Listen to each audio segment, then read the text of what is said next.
এর থেকে শান্তিপূর্ণ আর কোন দিনের প্রচারমূলক কোন জামাত নাই। তারা এই শান্তিপ্রিয় তাবলীগ জামাতকে কলুষিত করতে চায়, এইটাকে সমালোচিত করতে চায়। সাতপন্থীদের মসজিদে প্রবেশ ও আমল নিষেধ চান জুবায়েরপন্থীরা। সাতপন্থীদের নিষিদ্ধ করা সহ 5 দফা দাবি তুলে ধরেছেন তাবলীগ জামাতের রাজশাহীর জুবায়েরপন্থীরা। সারা দেশের সব মসজিদে সাতপন্থীদের প্রবেশ ও আমল নিষিদ্ধ করারও দাবি তাদের। রবিবার বিকেল 5টায় রাজশাহী নগরের উপশহর মার্কাজ মসজিদ চত্বরে সংবাদ সম্মেলন করে তারা এসব দাবি তুলে ধরেন।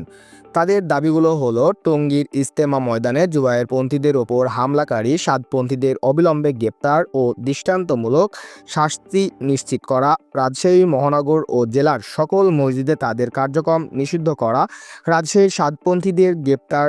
গত 18 ডিসেম্বর ওই ঘটনার সময় রাজশাহীর যেসব সাতপন্থী ও ইজতেমা ময়দানে হত্যার সঙ্গে জড়িত ছিলেন তাদের দ্রুত গ্রেপ্তার এবং সারা দেশের মসজিদে সাতপন্থীদের প্রবেশ ও আমল নিষিদ্ধ করা।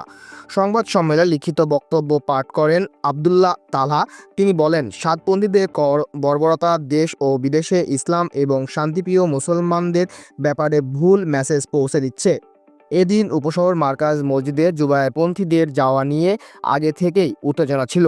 অপ্রীতিকর পরিস্থিতি এড়াতে যেখানে পুলিশ মোতায়েন ছিল, তাই কোনো অপ্রীতিকর ঘটনা ঘটেনি।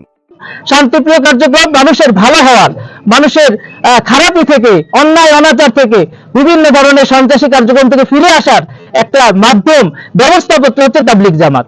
এটা আপনারা সকলেই জানেন। সারা পৃথিবীতে এর থেকে নিরীহ, এর থেকে শান্তিপূর্ণ আর কোন দিনের প্রচারমূলক কোন জামাত নাই। শান্তিপ্রিয় তাবলীগ জামাতকে কলুষিত করতে চায়, এইটাকে সমালোচিত করতে চায় এবং এই তাবলীগের যে বিশ্বব্যাপী কাজ, বাংলাদেশের একটা অন্যতম একটা অংশগ্রহণ আছে বিশ্ব ইজতেমার মাধ্যমে, এইটাকে তারা বানচাল করতে চায়।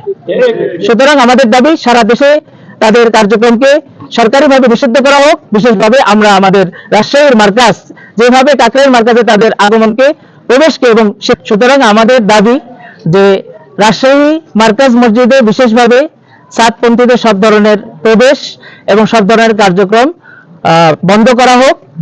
সাংবাদিক ভাইয়ের মাধ্যমে প্রশাসনের যারা দায়িত্বে আছেন তাদের কাছে এটা আমাদের একটা দাবি। তারা আন্তরিকভাবে এই দাবিটা গ্রহণ করবেন এবং আশা করি তারা এটাকে মূল্যায়ন করবেন। যেহেতু স্বরাষ্ট্র মন্ত্রণালয়ের মাধ্যমে কাকরাইলে এটাকে বন্ধ করা হয়েছে সাতপন্থীদের সমস্ত কার্যক্রমকে, সুতরাং এটা খুব স্বাভাবিকভাবে বোঝা যায় যে কারণে কাকরাইলে তাদের প্রবেশকে নিষেধাজ্ঞা দেওয়া হয়েছে, টঙ্গী মাঠে তাদের প্রবেশে নিষেধাজ্ঞা দেওয়া হয়েছে, সেই কারণটা হলো তাদের সন্ত্রাসবাদী কার্যক্রম।